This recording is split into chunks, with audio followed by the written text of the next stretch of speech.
O Senhor esteja convosco. Proclamação do Evangelho de Jesus Cristo segundo Mateus. Naquele tempo disse Jesus à multidão: o reino dos céus é como um tesouro escondido no campo. Um homem o encontra e o mantém escondido. Cheio de alegria, ele vai, vende todos os seus bens e compra aquele campo.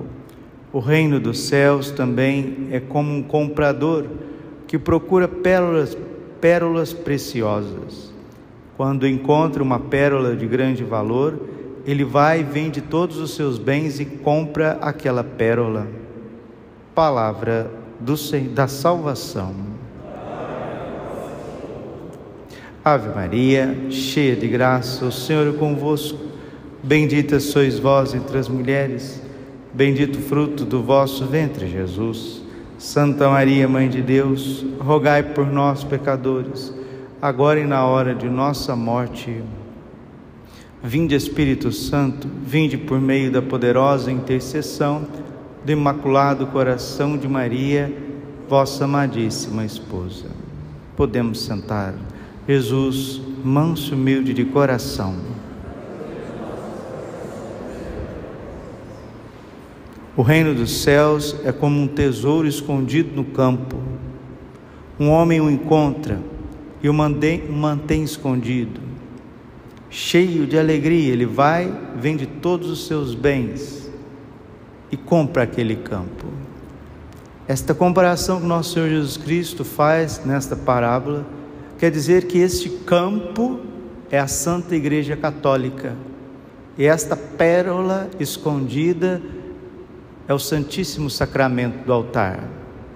E que vende todos os seus bens, aqui significa que tudo mais, como diz São Paulo apóstolo aos Filipenses, não passa de esterco em comparação com este bem supremo, o Santíssimo Sacramento do altar. A Divina Eucaristia, a hóstia consagrada, a Santa Missa, a verdadeira liturgia apostólica que Jesus celebrou com os apóstolos na Santa Ceia e disse e deixou para a posteridade. Mateus 26, 26. Fazei isto em memória de mim.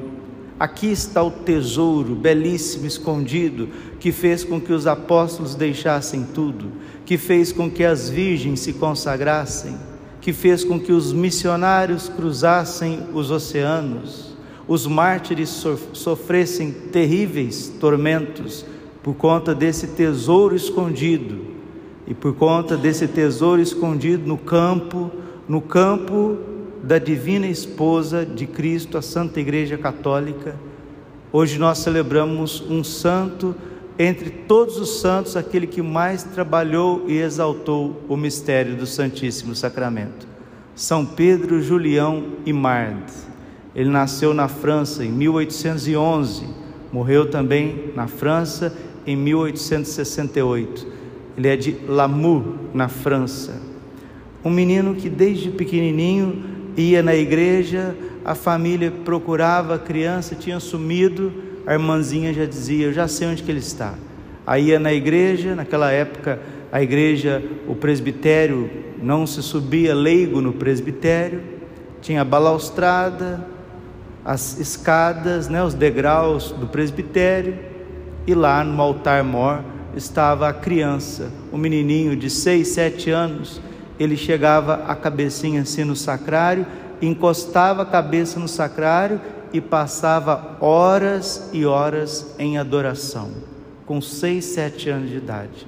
Tinha uma sensibilidade com a presença real de Jesus no Santíssimo Sacramento.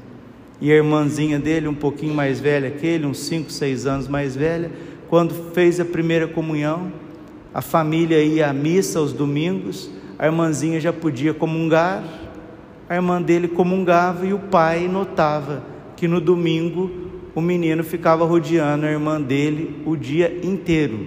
A irmã ia para o quintal, ele ia. A irmã ia lá para a cozinha, ele ia. A irmã ia para o quarto, ele ia. A irmã vinha brincar com os outros amiguinhos, ele ia.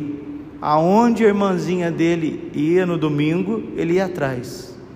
E o pai notou que nos outros dias não era assim. Ele ficava brincando, fazendo as coisinhas dele, mas no domingo o menino ficava rodeando a irmãzinha dele. E aí o pai perguntou: mas por que depois que a gente vai à missa no domingo, volta para casa, você fica o domingo inteiro atrás da sua irmã? Papai, é porque eu não posso comungar, ainda não posso comungar, e ela pode, e eu fico adorando Jesus na alma dela, Jesus presente na alma dela. Olha a sensibilidade desta criança com a Eucaristia. Só podia ser um santo, vai ser padre, e depois padre vai fundar a congregação do Santíssimo Sacramento, os sacramentinos, tanto a ordem masculina quanto a ordem feminina, e foi o primeiro santo na igreja, o primeiro sacerdote a promover o culto de adoração perpétua ao Santíssimo Sacramento. Também foi o primeiro a promover congressos eucarísticos, passeios com o Santíssimo, pessoas dedicadas, leigos, homens e mulheres de todas as classes, todas as condições sociais, para que pudessem adorar o máximo possível o Santíssimo Sacramento. Por quê? Porque não tem nada de mais precioso na Santa Igreja Católica, no planeta Terra, do que o Santíssimo Sacramento do altar. Corpo, sangue, alma e divindade de Jesus Eucarístico. E São Pedro, Julião e Marda ensinavam. O reino do anticristo, o reino do mal, avança à medida que se esfria o amor pela divina Eucaristia. Quanto mais Jesus fica abandonado nos sacrários, quanto mais as liturgias, a Santa Missa é celebrada de qualquer jeito, quanto mais os católicos vêm com frieza para a missa e comungam em pecado, quanto mais nós somos materialistas, quanto mais abandonamos Jesus no Santíssimo Sacramento, tanto mais o império do mal domina a face da terra. Tanto é que o vértice para que apareça o anticristo é quando a missa, os santos mistérios forem alterados, forem banalizados. E aqui nós precisamos fazer a nossa parte. Qual que é a nossa parte, Padre? De católico, nós precisamos despertar para uma vida eucarística. Precisamos educar as nossas crianças para fazer a primeira comunhão de 7 para 8 anos, como pedia o outro grande Papa, era chamado Papa Eucarístico, São Pio X. Ontem celebrávamos Santo Afonso de Ligório, devotíssimo do Santíssimo Sacramento, escreveu livros sobre as visitas a Jesus presente na Eucaristia. Os santos tinham sensibilidade com a presença real de Jesus na Eucaristia e viviam as suas vidas à sombra deste mistério. Por isso foram santos, por isso deram muitos frutos. Seus escritos nos alimentam até hoje, e é assim que nós precisamos viver.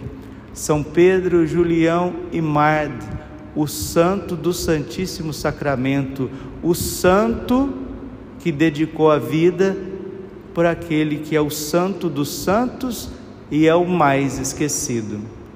Quando a gente quer promover a adoração ao Santíssimo, uma vida eucarística, sempre vai ter muitas batalhas, porque o ser humano não permite que Deus reine a partir do seu trono. Vocês estão vendo para todos os lados notícias, tudo quanto é canto, de banalizações, de gente banalizando a liturgia, gente pegando ostensório, colocando drone em ostensório, e missa concelebrada com sincretismo, e gente pisando na Santa Missa. Pisando aqui com banalização, desrespeitando a liturgia, desrespeitando aquilo que prescreve a introdução geral do missal romano. Se celebra em pecado mortal, se comunga em pecado mortal. Olha, gente, está escrito no livro de Oséias, capítulo 8, versículo 9: visto que o meu povo plantou o vento, colherá tempestade. O mesmo São Pedro, Julião e Mard, ele escreve, quero ler as palavras deste grande santo eucarístico para que fique impregnado na nossa alma. Ele diz assim: a respeito do mistério do altar, porque nós não temos a Santa Missa se nós não temos o Padre. Então, se o demônio ele quer afetar o mistério da Santa Missa, o mistério eucarístico, o que ele faz? Ele esfria o amor no coração do sacerdote, porque em Zacarias capítulo 13, versículo 7 está escrito: fere o pastor e as ovelhas serão dispersas. Escreve São Pedro Julião: desprezar o sacerdote, pecar contra ele, seria pecar contra o próprio Cristo. Aquele que vos despreza, a mim despreza. Lucas 10:16. Disse o Salvador e declarou ainda pelos lábios dos profetas: não toqueis nos meus ungidos. Salmo 104, versículo 15. Proibição que violada atrai os mais terríveis castigos. Portanto, aquele que peca contra o sacerdote ataca o sustentáculo, o pregador, o canal da verdadeira fé. É então punido justamente pelo enfraquecimento e a perda da fé que provocou. Quanto mais a sociedade se volta contra o sacerdote, quanto mais os poderes temporais se voltam contra a lei de Deus, a moral católica, a liturgia, tanto mais isso se volta contra eles mesmos. O livro do Apocalipse foi escrito por conta disso. É uma batalha do dragão contra o cordeiro. A vitória é certa, a vitória é de Jesus, do cordeiro imolado. Mas aqui a pergunta é: a vitória é de Jesus? Sim. A vitória é certa? Excelente que sim. Mas de que lado você vai estar? Assim como sem o sacerdote não há remissão dos pecados, nem Eucaristia, e sem esta não existe o amor. Sem Eucaristia não existe o amor. E Jesus diz claro em Mateus 24: ante o progresso crescente da iniquidade, a caridade de muitos se esfriará. A caridade, o amor dos corações está esfriando, está congelando. Por quê? Porque as pessoas não comungam mais. É porque a gente não tem jeito de fazer esse teste. Mas eu gosto de testes, porque as pessoas não acreditam nas palavras, então vamos fazer testes. Vamos ficar um ano sem celebrar a missa. Nenhum padre da terra celebra a missa, nenhum bispo, nem o papa, nem os padres, ninguém celebra a missa durante um mês. O que acontece com o planeta Terra? Ele sai do lugar. Eu já falei isso, mas o povo não entende, as pessoas não querem entender. O que sustenta o eixo da terra é a missa.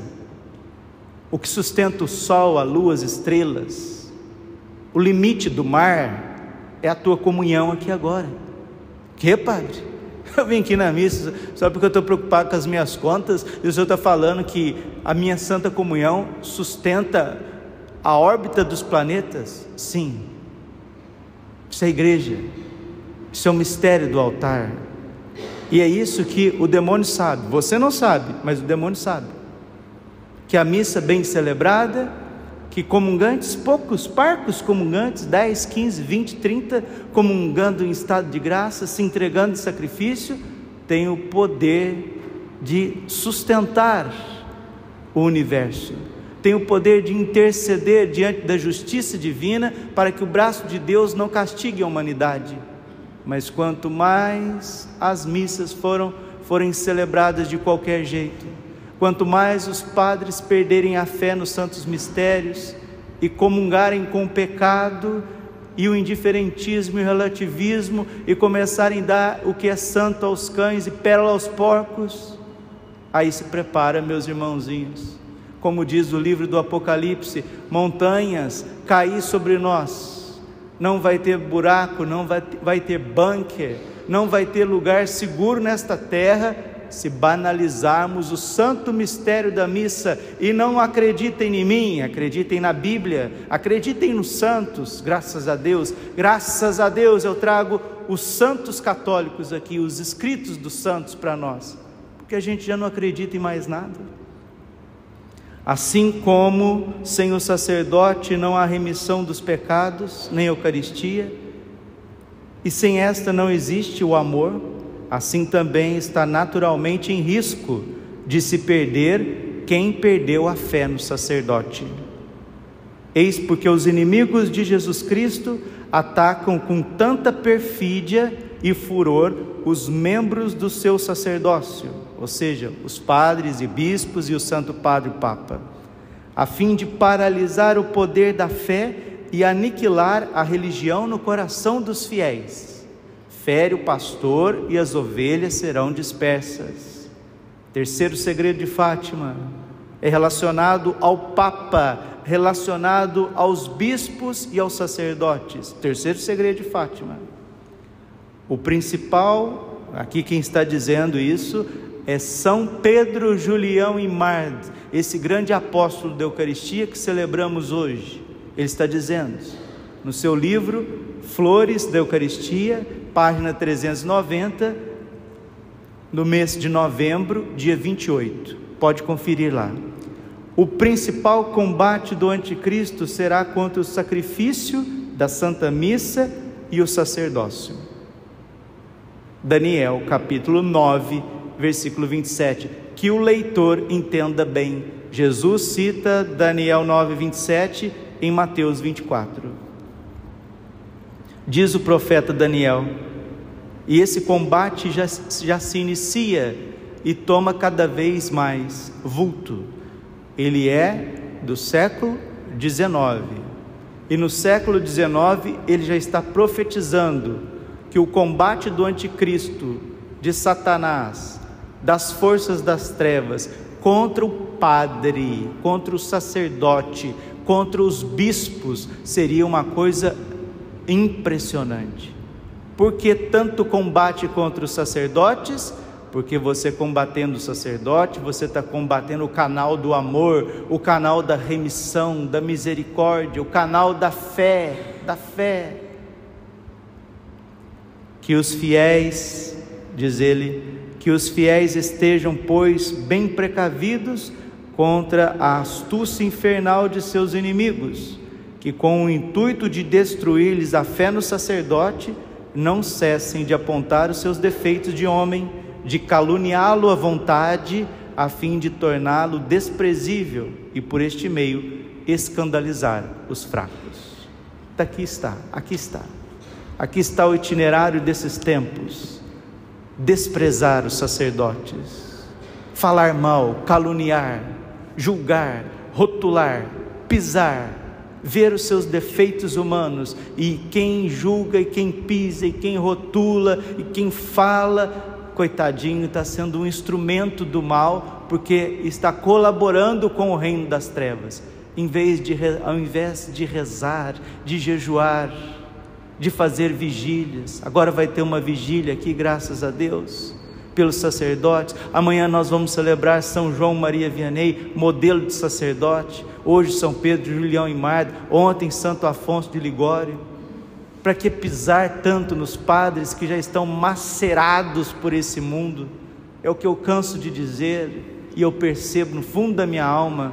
As pessoas querem os benefícios de Deus, mas não querem amar os seus sacerdotes, não querem respeitar os seus sacerdotes, querem pessoas perfeitas, querem anjos, e se tem um erro, se tem um defeito, seja doutrinal, seja pessoal, seja o que for, e e metralhadora para todo lado. Coitado dessas pessoas, estão ferindo a si mesmas, porque a gente não faz isso com o pai da gente, a gente não faz isso com a mãe da gente. Por mais que o pai tenha defeito, a mãe tenha defeito, a gente sim tem que dialogar, mostrar, corrigir, tudo isso é próprio, mas muito mais em relação aos sacerdotes, aos padres, nós temos que rezar e fazer penitência, oferecer o sacrifício, porque Deus Pai disse a Santa Catarina de Sena que o demônio que tenta um padre, ele derruba 3.000 pessoas, 3.000 pessoas, ele destrói uma cidade inteira. Uma cidade medieval tinha 3.000, 4.000 pessoas, e é isso que nós estamos vivendo nesses dias, a perda da fé, o esfriamento da pregação, o esfriamento da verdade, e nós, vendo essas coisas, começamos a fazer uma enxurrada de julgamentos, e se nós fizéssemos uma cruzada de rosários, vigílias eucarísticas, capelas de adoração perpétua, jornada vocacional autêntica, cuidando das vocações, cuidando dos seminários, ajudando os sacerdotes, montando uma guarda de amor eucarístico, um círculo de fogo de amor eucarístico com os santos anjos, pelos bispos, pelo Santo Padre, porque quem irá julgar os bispos, os padres e o Papa não é você, não é a sua família, não são as suas percepções e nem as redes sociais, é Deus. E parece que a gente colabora mais com o capeta do que com nosso Senhor Jesus Cristo. Jesus, diante das fraquezas de Judas, ele não pegou um porrete e começou a dar na cabeça do infeliz, não, ele sofreu e orou. Nossa Senhora sofreu e orou. Mas Padre, a verdade tem que ser dita. Sim, tem que ser dita. Em tudo a caridade. Não esqueça, Santo Agostinho, em tudo a caridade. Até para a gente corrigir os defeitos dos padres, em tudo a caridade. E a heresia, Padre, e os cismas, e as coisas malucas que estão acontecendo. O que aconteceu com Judas? Ele mesmo caminhou para a perdição. Não precisa da gente ficar empurrando quem já está no caminho da perdição, não precisa não. Vamos interceder,